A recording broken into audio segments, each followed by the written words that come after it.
राधा राधा राधा राधा राधा राधा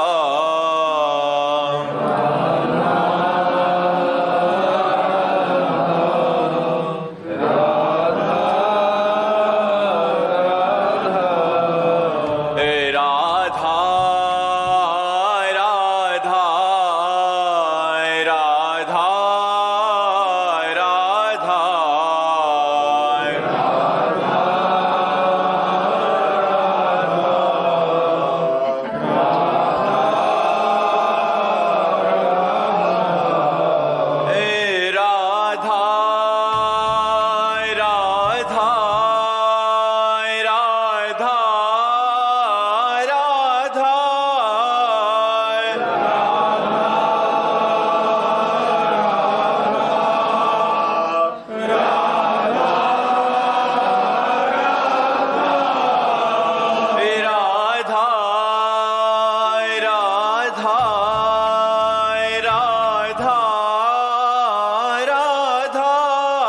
भक्तन की, श्री वृंदावन धाम की, सद्गुरुदेव भगवान की।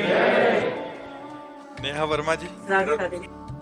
राधे राधे महाराज जी। महाराज जी, सांसारिक सुख से मन क्षणिक रूप से प्रसन्न होता है। गुरुजी, ऐसा क्या करें कि मन हर समय प्रसन्न चित्त रहे? हाँ, भगवान से। ब्रह्मभूता प्रसन्नात्मा न शोचति न कांक्षति, समः सर्वेषु भूतेषु मद भक्तिम लभते पराम। जो ब्रह्म में स्थित हो जाता है वो अखंड प्रसन्नता को प्राप्त होता है। ब्रह्म भगवान राम, भगवान कृष्ण, जो भी भगवान के रूप हैं जितने, वो सब ब्रह्म रूप हैं। जब हमारा मन भगवान में लग जाता है तो देखो, भगवान की रची हुई माया जनित वस्तुओं की प्राप्ति में जो क्षणिक प्रसन्नता नहीं होती उसे हर्ष कहते हैं। प्रसन्नता नहीं होती उसे हर्ष कहते हैं। जैसे हमारा कोई रिश्तेदार मिला या हमारी कोई प्रिय वस्तु मिल गई, नई गाड़ी आ गई या कुछ भी, तो उसमें एक हर्ष होता है। वो ये द्वंद्व है। गाड़ी मिली, एक्सीडेंट हो गया, अब शोक होगा। व्यक्ति मिला, वो बिछुड़ गया, शोक होगा। वस्तु मिली, वो नष्ट हो गई, शोक होगा। हर्ष का परिणाम शोक है और प्रसन्नता अखंड होती है। वो केवल भगवान से प्राप्त होती है, वो वस्तुओं से नहीं प्राप्त होती। वस्तुओं में प्रसन्नता नहीं है, वस्तुओं में आनंद नहीं, वस्तुओं में हर्ष है, उल्लास है, और ये नष्ट होने वाला होता है। बड़े आनंदित होकर के गाड़ी खरीदी और खूब घूमने जा रहे तो एक्सीडेंट हो गया, अब शोक में बदल गया। लेकिन भगवान से प्यार किया तो भगवान अविनाशी है, भगवान सच्चिदानंद है। वास्तविक प्रसन्नता भगवान से मिलती है। भगवान से यदि संबंध नहीं है तो कितने लोग हमारे पास आकर प्रश्न कर चुके कि हमारे पास संसार का सब कुछ है लेकिन मुझे शांति नहीं है, बस जो विश्राम मिलना चाहिए वो नहीं है। तो वो सांसारिक भोगों में तो है नहीं, वो तो भगवान में मिलेगा। जितना नाम जप करोगे उतना ही प्रसन्न रहोगे, चाहे जैसी परिस्थिति हो। यदि भगवान का भजन नहीं है तो जीवन में प्रसन्नता नहीं आ सकती है, पक्की बात समझ लो। आजकल बहुत लोग डिप्रेशन में जा रहे हैं, अधिकतर लोग डिप्रेशन में जा रहे हैं। क्यों? क्योंकि भगवान का भरोसा नहीं, भगवान का बल नहीं, भगवान का भजन नहीं। गंदा खान पान, गंदा चिंतन, और इतना नकारात्मक चिंतन हो गया कि वो भयभीत बने। डिप्रेशन वाला आदमी हर समय भयभीत रहता है, वो कल्पना कर करके परेशान रहता है। इसलिए हमें लगता है कि हम ओवर थिंकिंग से बचने के लिए, डिप्रेशन से बचने के लिए, अशांति, भय, दुख से बचने के लिए भगवान का आश्रय लें और भगवान का नाम जप खूब करें, भगवान की कथाएं सुने और भगवान की सेवा करें। घर में ठाकुर जी जरूर विराजमान होना चाहिए।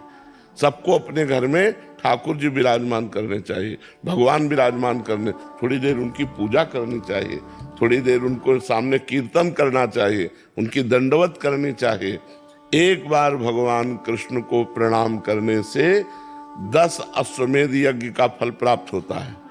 10 अश्वमेध यज्ञ का फल प्राप्त होने वाले को पुनर्जन्म होगा, क्योंकि पुण्य नष्ट होंगे, लेकिन कृष्ण प्रणामी न पुनर्भवाय।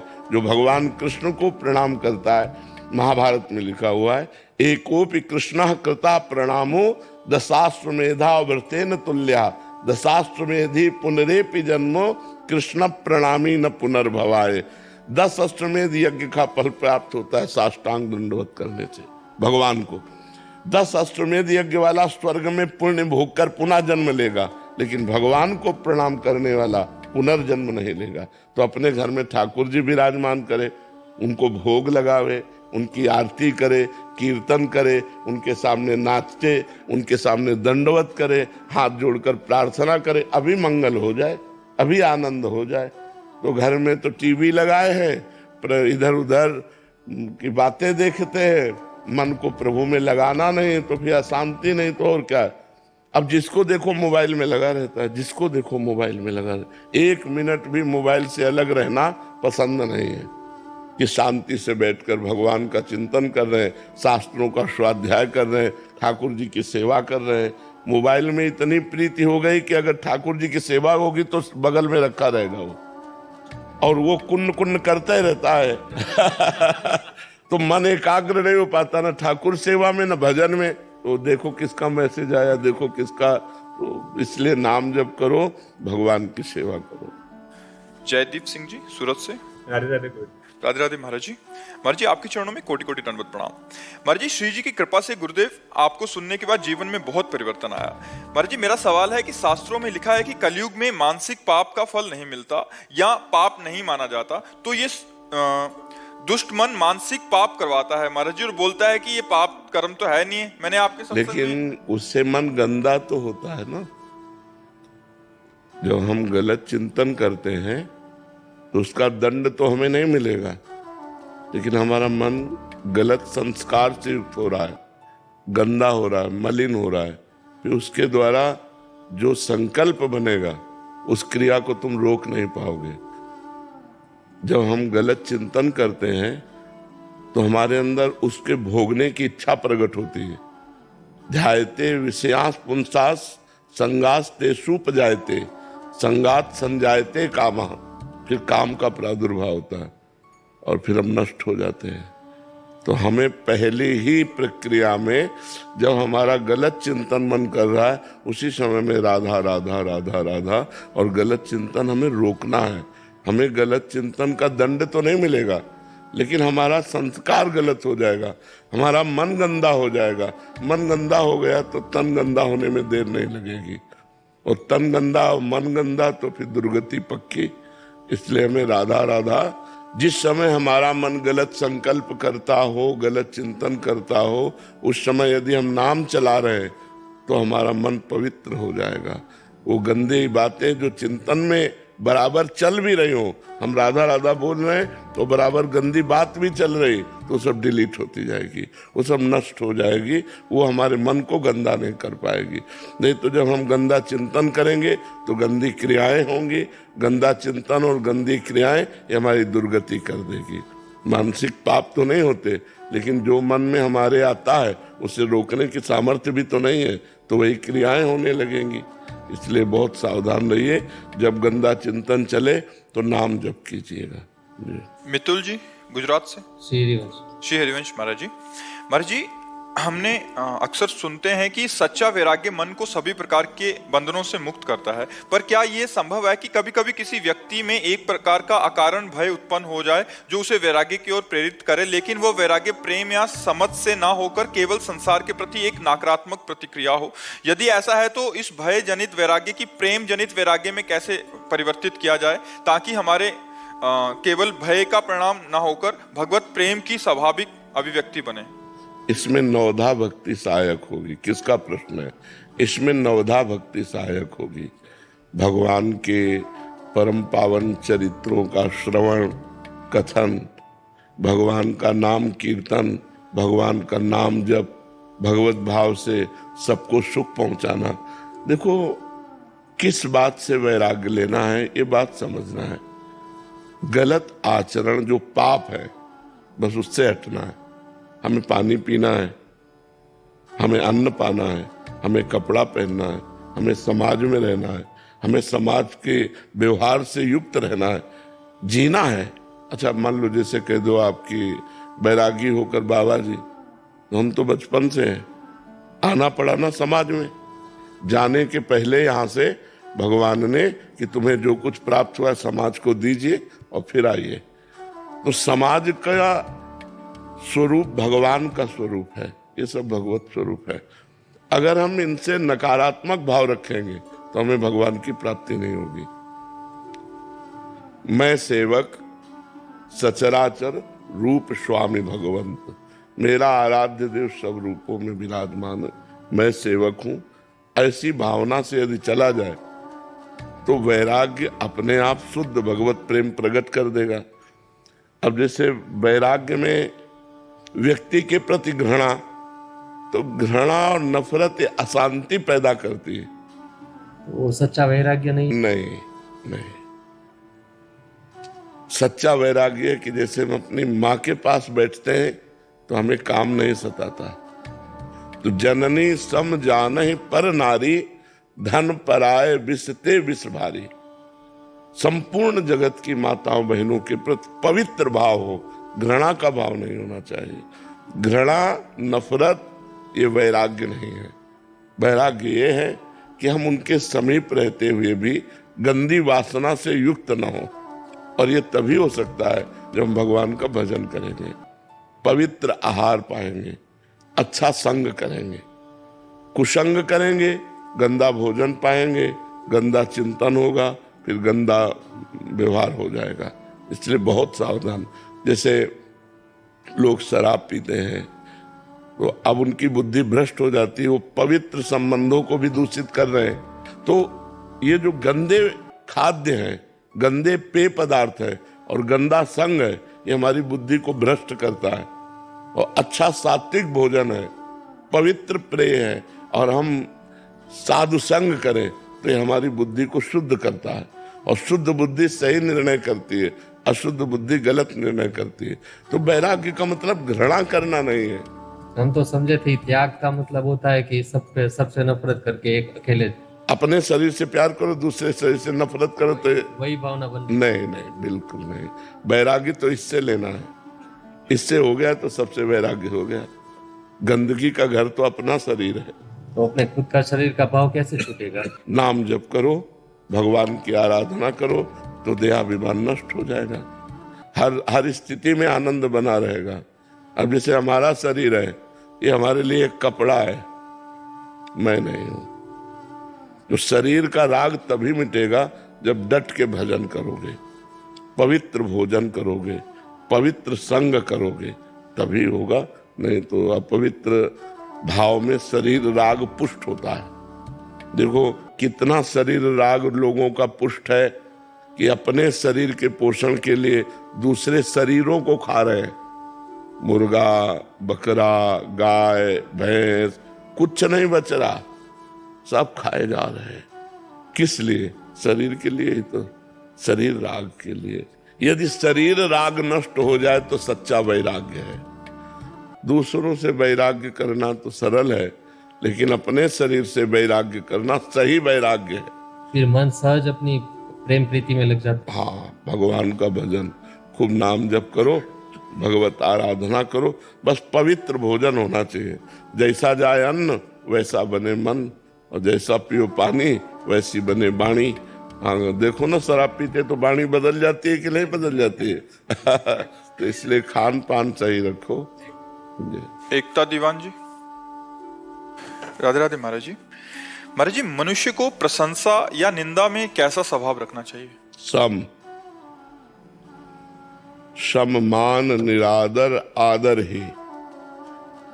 मान में और अपमान में और प्रशंसा में और निंदा में समान भाव जो रखता है वही महान उन्नति को प्राप्त होता है। प्रशंसा में जो फूल जाता है और निंदा में जो दुखी हो जाता है वो साधारण मनुष्य है। जो प्रसन्नता निंदा में भी और सम्मान प्रशंसा में भी, एक प्रसन्नता भगवान की दिखता है।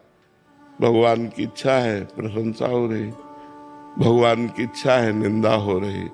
जब निंदा हो तब ये देख लेना चाहिए कि जो निंदा हो रही है वो दोष हम में तो नहीं है, तो हमें पहले चेक करना है अपने को।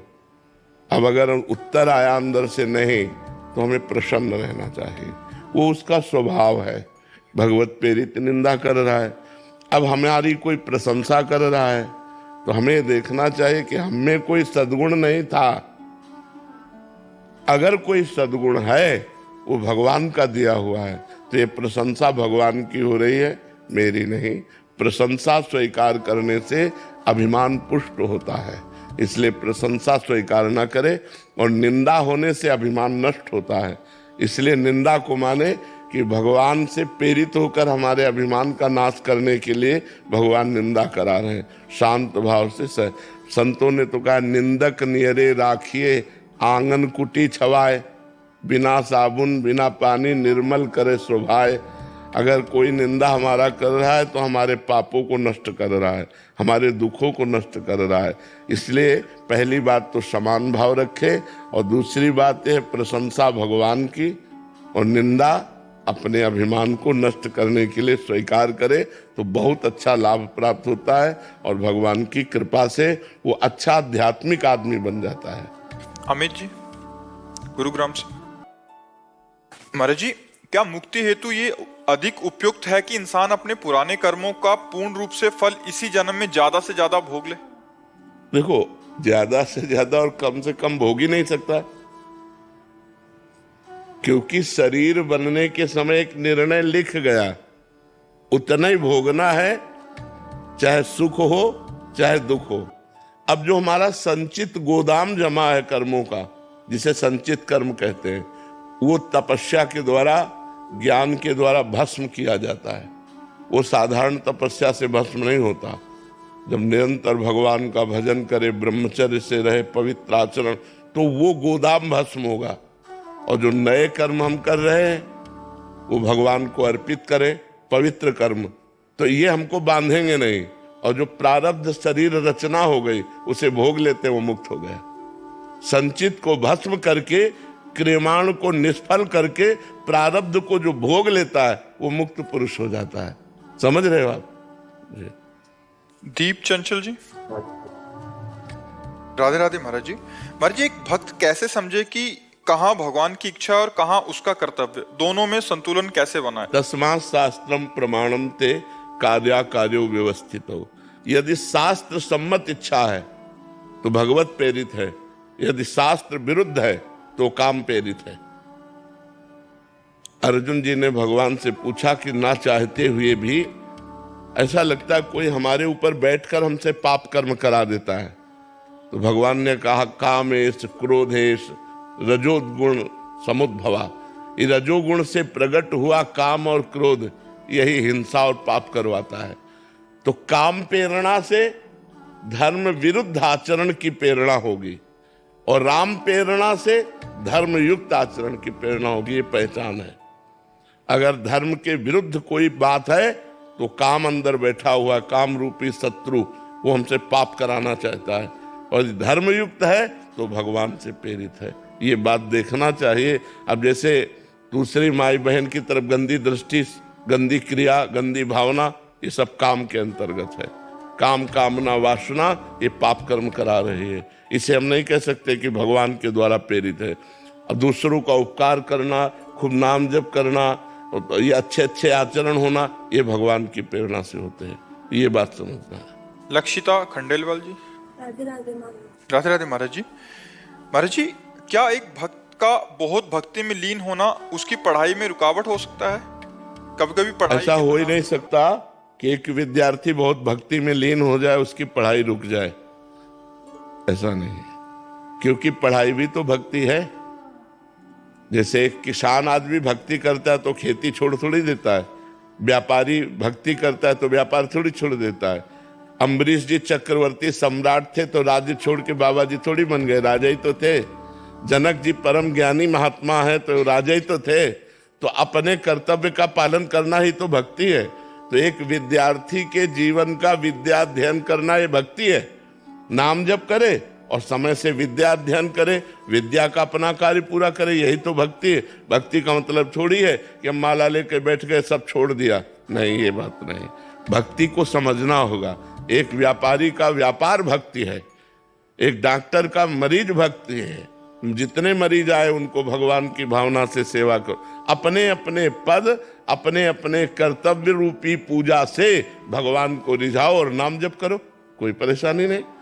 ऐसा तो नहीं है कि भक्ति में लीन होकर कर्तव्य कर्म छूट जाते हो। अगर वो छूट जाते तो हम तो बचपन से लगे हैं, जो प्रश्न करते हो उसका उत्तर दे रहे हैं, यार तुम्हारे बीच में बैठे हैं, तो क्या भक्ति में लीन नहीं हुए? क्या पूरा जीवन उसी में चला गया? तो ये बात समझना, किसी को ऐसा लगता हो कि भक्ति करने से सब कुछ छूट जाता है, वो गलत छूट जाता है। सही सब होता रहता है। नहीं तो देखो, अम्बरीश जी महान भागवत चक्रवर्ती सम्राट थे, जनक जी परम ज्ञानी राजा थे। तो ऐसा नहीं है, अपने अपने कर्तव्य कर्म को तो एक विद्यार्थी को चाहिए कि भगवान की भक्ति मानकर विद्या अध्ययन करे और नाम जप करे, गंदे आचरणों से बचे। भक्ति का मतलब गंदे आचरणों का त्याग करना। जिसे तुम समझते हो ये पाप है, वो आचरण मत करो। अगर वो आचरण करोगे तो फिर भक्ति नहीं रहेगी। महाराज जी, काफी जने कभी कभी ऐसे आते हैं कि वो सब मतलब घर के सारे काम छोड़ दिए और केवल भक्ति में लग गए। महाराज जी, ऐसा वो कह रहे कि हमारे बच्चे ऐसा कर रहे हैं, तो महाराज जी ये गलत है, ये गलत है। कभी हमने उपदेश ऐसा नहीं दिया, कहीं भगवान ने उपदेश ऐसा नहीं दिया। अर्जुन जी कह रहे मैं युद्ध नहीं करूंगा, भजन करूंगा जाके सन्यासी बन के, तो भगवान मना कर रहे, कह रहे युद्ध करो। अपने कर्म को करने का आदेश दिया गया। वैसा थोड़ी कि आप कर्म छोड़ करके माला लेके बैठ जाना, ये प्रमाद है, ये गलत है। जिसका जो कर्तव्य है वो कर्तव्य कर्म करते हुए भजन करो। किसान हो, एक फावड़ा मारो, राम बोलो, राधा बोलो, शिव बोलो, हरि बोलो, राम राम राधा राधा, देखो तुम्हारी भक्ति कितनी बढ़िया बनती। व्यापारी है, ग्राहक आ गया, उसे भगवत भाव से उचित मूल्य बेच करके जो आपको उचित लाभ मिले उतना, और अच्छी वस्तु बेच करके और खाली समय में नाम जप करो, तुमसे बढ़िया भगत कौन हो सकता है? हर सबको समय है भजन करने का। अब कोई प्रमादवश बोले कि भाई हम तो 8 घंटे ड्यूटी कर, तो 8 घंटे ड्यूटी बराबर कोई नहीं करता। हम माना 1 घंटा आप कंप्यूटर चला, फिर इसके बाद नाम जप करो, बीच बीच में राधा राधा बोल लो, धर्म युक्त कार्य करो, हो गई भक्ति। भक्ति का मतलब ये जो काम छोड़कर भक्ति करना चाहते हैं, काम चोर है, ये भक्त नहीं है। बड़े बड़े संतों को देखो, पूरे विश्व कल्याण के लिए क्या क्या करते रहते हैं। आप तो अपने परिवार का पोषण नहीं कर पा रहे हो, लाखों लोगों का पोषण कर रहे, तो भक्तों को देखो कितनी बड़ी सेवा मिली हुई है। तो ये अपने कर्तव्यों का त्याग करना भक्ति नहीं है, कर्तव्य कर्म को करते हुए भजन करना भक्ति है। अमर जी एकदम ऐसा कह रहे कि ऐसा वैराग्य चढ़ जाता है कि वो कुछ सब नाम में लग गए। हम तो बचपन से बैरागी हैं, फिर हमको तो मतलब कहीं गुफा में घुस जाना चाहिए था। ऐसा नहीं है। हाँ, मन उदास हो जाता है संसार के भोगों से, और धर्म युक्त भजन करते रुचि नहीं रहती, संसार में रुचि नहीं रहती, पर कर्तव्य कर्म का पालन होता है। अब जैसे हमसे रुचि पूछी जाए कि आपकी रुचि क्या है, तो हम यही कहेंगे कि हमसे 24 घंटे में कोई ना मिले, ये मेरी रुचि है। लेकिन मुझे जो कर्तव्य कर्म मिला है, तो देखो बीमार है लेकिन हम समय दे रहे हैं, कि हमारा ये समय एकांतिक का है, हम ये समय पूरा करके ही जाएंगे। एकांतिक पूरा होते ही डायलिसिस में जाएंगे, पर हम एकांतिक करके जाएंगे। तो हम अपने कर्तव्य कर्म को छोड़ दें, ऐसा नहीं, अपने कर्तव्य कर्म में डटे हुए हैं। हाँ, वैसी परिस्थिति आ जाए कि आवाज़ नहीं निकल रही, बैठे ही नहीं जा रहा, तो बात अलग है जी। पूजा वर्मा जी दुबई से। राधे राधे महाराज जी। महाराज जी, आज के समय में नाम जप को और कैसे बढ़ा सकते हैं महाराज जी? क्या केवल नाम जप से श्री राधा रानी की प्राप्ति हो सकती है? पक्का केवल नाम जप से हो सकती है। नाम से बढ़कर कोई तपस्या नहीं, नाम से बढ़कर कोई ज्ञान नहीं। यज्ञानाम जप यज्ञोष्मी, भगवान कह रहे हैं यज्ञों में सर्वश्रेष्ठ यज्ञ कौन है? जप यज्ञ। राधा राधा राधा, कृष्ण कृष्ण कृष्ण, राम राम राम। भगवान कलयुग केवल नाम आधारा, सुमिर सुमिर नर उतरहि पारा। हरेर नामयु हरेर नामयु हरेर नामयु केवलम, कलौ नास्तेव नास्तेव नास्तेव गति अन्यथा। कलयुग में भगवत प्राप्ति का और कोई उपाय सहज नहीं है जितना नाम है, नाम है, नाम है। खूब नाम जप करो, इसी से भगवत प्राप्ति होगी। पर नाम जप का सहज अभ्यास डालने के लिए जिह्वा से हमें नाम जप करना पड़ेगा, मन से नहीं। मन तो पवित्र होगा तब पकड़ेगा नाम का जप, लेकिन जिह्वा से हम ले सकते हैं। जैसे अब ओठ बंद है, लेकिन अंदर अंदर हम जिह्वा चलाकर नाम जप कर रहे हैं। तो जैसे जिसका मन पवित्र है और मन से भजन हो रहा है, कोई बाहरी लक्षण नहीं, अंदर ही अंदर चल रहा है। पर वो आप लोगों 2-4 बार तो चलाओगे, फिर वो भाग जाएगा संसार में। तो अपने को चाहिए कि जिह्वा के अग्रभाग से हम नाम का उच्चारण करते हुए, उपांशु जप इसे कहते हैं, ऐसे जिह्वा से उच्चारण करते रहे तो मन अगर भाग भी गया तो नाम चल रहा है। धीरे धीरे धीरे फिर मानसिक नाम जप होने लगता है। जब मानसिक जप होता है तब विशेष आनंद की अनुभूति होती है। मनीष जी जोधपुर से। श्री हरिवंश महाराज। श्री हरिवंश महाराज जी। महाराज जी, मैं पूछना चाहता हूँ कि संपूर्ण ब्रह्मांड में ईश्वर एक ही है, हम अलग अलग रूपों में उनकी पूजा होती है। महाराज जी, हमारे मन में विचार आता है कि हम किस भगवान की पूजा करें। जैसे सावन में शिव भगवान की कर ली, नवरात्रे में दुर्गा जी की, जन्माष्टमी में कृष्ण जी की, जिससे हमारा महाराज जी मन भटकता रहता है कि मैं कहाँ जाऊं, मतलब इसका मार्ग, आगे का सही मार्ग क्या होगा? प्रारंभिक आराधना तो सबकी ऐसी ही रहती है। कभी हनुमान चालीसा पढ़ ली, कभी शिव चालीसा पढ़ ली, कभी रामायण पढ़ लिया, कभी भागवत पढ़ लिया, कभी रुद्राभिषेक शिव अभिषेक कर लिया, कभी देवी की पूजा। प्रारंभिक सबकी आराधना यही रहती है। आगे चलकर जो भक्ति रंग लाती है तो फिर प्रेम प्रकट होता है। और प्रेम गलियति सांकरी तामे दो न समाये। फिर प्रेम में एक से प्रेम होता है, प्रेम एक से होता है। फिर वो राम कृष्ण हरि जो नाम रूप पकड़ ले, फिर उसी में प्रेम कर ले। एक से प्रेम होता है। आराधना अनेक से प्रारंभ होती है और स्थिति एक में आती है, फिर बात तभी बनती है। अब जैसे रामकृष्ण परमहंस जी केवल काली माँ में आसक्त थे, केवल माँ माँ माँ, तो वही परमात्मा माँ बना है, वही परमात्मा पिता बना है, वही राम है, वही कृष्ण है, वही हरि है, वही दुर्गा है, वही राधा है, वही सब कुछ बना हुआ है। तो प्रारंभिक आराधना जैसे आप कर रहे हैं ऐसी ही सब लोग करते हैं। आगे चलकर जब आराधना का रंग आता है तब फिर वो एक हो जाता है, फिर एक परमात्मा में प्रेम हो जाता है। तो अभी जब तक प्रेम का प्रादुर्भाव न हो तब तक सबको ऐसी आराधना करनी चाहिए। गणेश चतुर्थी को गणेश जी की पूजा, नौ दुर्गों में देवी जी की पूजा, तो जो जैसे अपने सनातन धर्म में आ रहा है होता हुआ सबको ही ऐसा करता है, करना चाहिए। लेकिन जब उपासना का रंग चढ़ता है फिर वहाँ रसना कटो जो अन रटो, निरख अन फुटो नयन, श्रवण फुटो जो अन सुनो, श्री राधा जसवैन। वो केवल अपने प्रेम में उन्मत्त रहता है। उसमें जित देखूं तित श्याममयी है। उद्धव जी ज्ञान समझाने गए गोपिकाओं को, गोपिकाओं ने कहा ये ब्रह्म ज्ञान अपने पास रखो, हमारा ब्रह्म हमारे नेत्रों में समाया हुआ है, हमारे हृदय में समाया हुआ है, कण कण में जित देखूं तित श्याममयी है। तो ये फिर प्रेम की बात आती है। समझ पा रहे हैं आप?